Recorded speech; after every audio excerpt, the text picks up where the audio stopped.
Now that you've got collaborators, you probably got some questions too. Everyone asking where, when, how, etc. And you need to have the answers to these questions.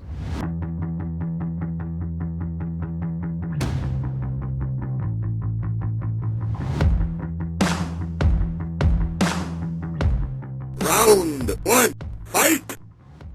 Hello, my name is Robert Higgins, and if you're just finding these videos or if you're following along, the first round of our Cinema Challenge series is dedicated to the definitive guide to how to make a movie for $1,000. Pro tip, and adding on to our last video about casting, setting dates is a great way to instill confidence into your production. For cast and crew, the first initial question is always going to be, when are you shooting? And while that answer is probably going to change, it's still good to have those initial dates so that you can start filling out and getting those first yeses on your cast and crew. So where were we?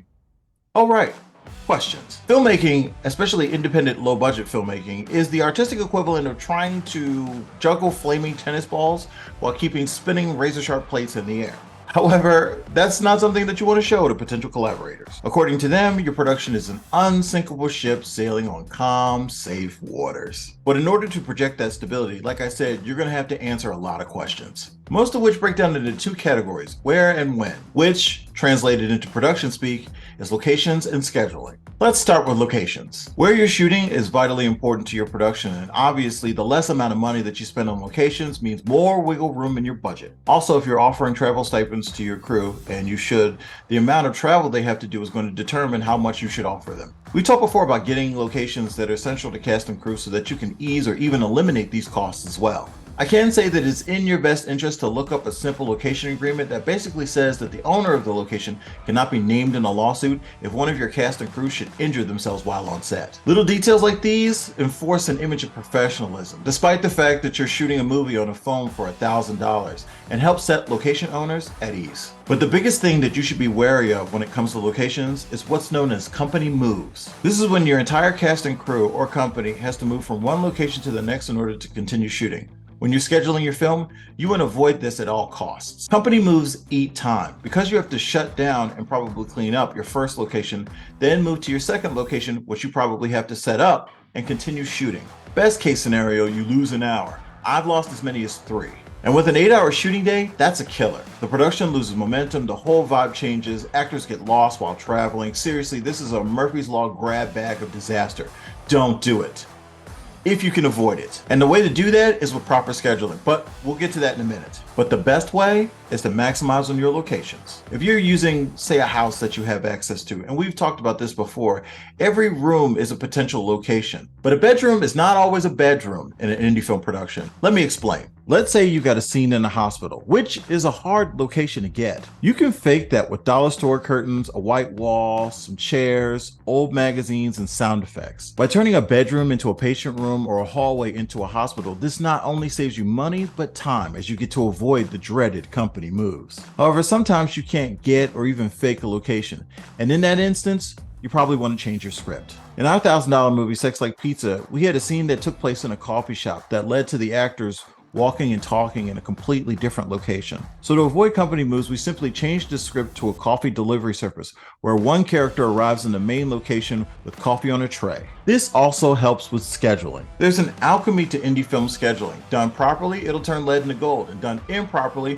your movie will fall apart. To help, we hope you've already broken down your script into locations and characters. So you know how many scenes you need a location for, what characters you need at each location, and how many scenes is each actor in every location. With the goal being to eliminate your cast members by shooting them out in order of importance, where the people with the least amount of scenes come first. An actor with a small amount of scenes in one location is called a day player. Shooting these actors out first means less mouths to feed, and therefore saves you money. Once the day players are eliminated, we usually try to shoot the rest of the scenes in the location in chronological order because the actors appreciate it. But if that's logistically impossible, you gotta do what you gotta do. Eliminate actors, then locations in that order. Also, on an 8-hour shooting day, please note that you're not just going to be shooting for that 8 hours. You need to factor in at least one big break for a meal as well as any makeup or wardrobe changes. And, this is vitally important, any time needed to dump footage and or charge your devices. But be smart.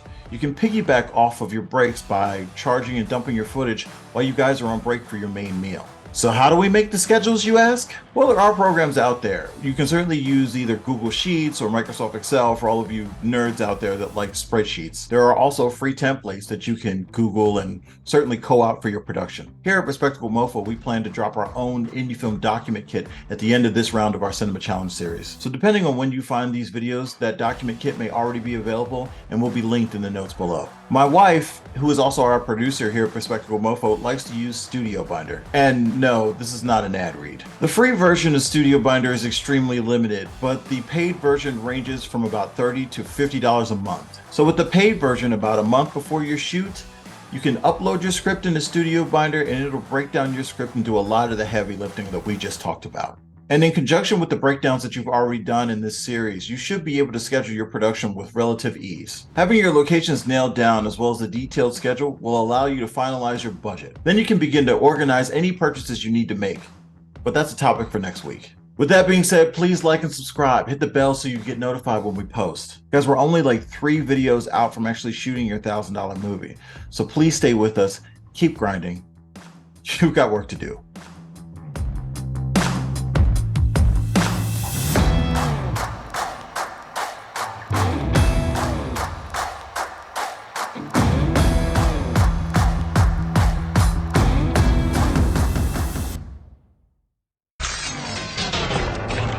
Yeah, you love it, Qui-Gon Jinn.